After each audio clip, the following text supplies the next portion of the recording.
जो निसंतान दंपति naturally conceive नहीं कर पा रहे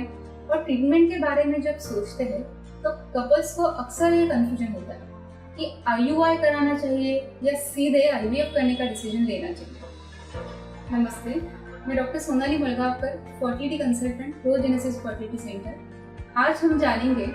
आईयूआई और आईवीएफ, इनमें से कौन सा ट्रीटमेंट आपको बेस्ट सूट करेगा, ये कैसे सुनिश्चित करें। आईयूआई में हस्बैंड के वीर्य सैंपल को सीमेन वॉशिंग द्वारा प्रिपेयर किया जाता है और उसमें से हाईली मोटाई और लाइव स्पर्म्स को एक कैथेटर में कॉन्सेंट्रेट किया जाता है और डायरेक्ट गर्भाशय में छोड़ दिया जाता है वाइफ के ओव्यूलेशन पीरियड के आसपास।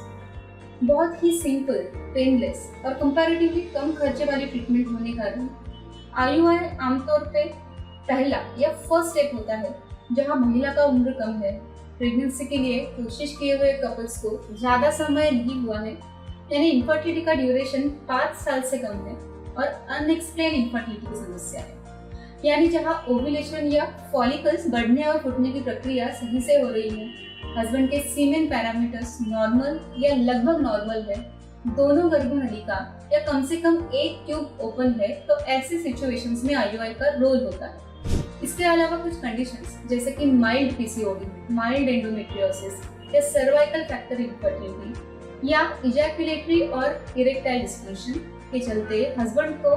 महिला से संबंध बनाने में दिक्कत आती है, ऐसी सिचुएशंस में आईयूआई का रोल होता है। पर अगर दोनों गर्भनलिका ब्लॉक, खराब या चिपकी हुई है, हस्बैंड के सीमेंस में सीवियर एब्नॉर्मलिटी है, पीसीओडी में इंजेक्शंस और मेडिसिन देने पर भी फॉलिकल्स नहीं बढ़ पा रहे, सीवियर एंडोमेट्रियोसिस जैसे कंडीशंस है, या आईयूआई अगर कई बार फेल हो गया है, या अंडाशय की कैपेसिटी कम है यानी एएमएच यदि लो हो, तो ऐसे सिचुएशंस में आईयूआई का रोल नहीं है और ऐसे में डायरेक्ट आईवीएफ के लिए जाना आवश्यक है। आईयूआई का सबसे बड़ा लिमिटेशन ये कि आईयूआई का सक्सेस रेट कम होता है और एक से अधिक साइकिल्स की जरूरत पड़ती है। इसीलिए जहां फास्टर रिजल्ट चाहिए या अंडरलाइन प्रॉब्लम गंभीर स्वरूप का है, जैसे कि सीवियर एंडोमेट्रियोसिस है या मल्टीपल फैक्टर्स के कारण इनफर्टिलिटी की समस्या आ रही है, ऐसे में आईयूआई कोई अच्छा विकल्प नहीं है।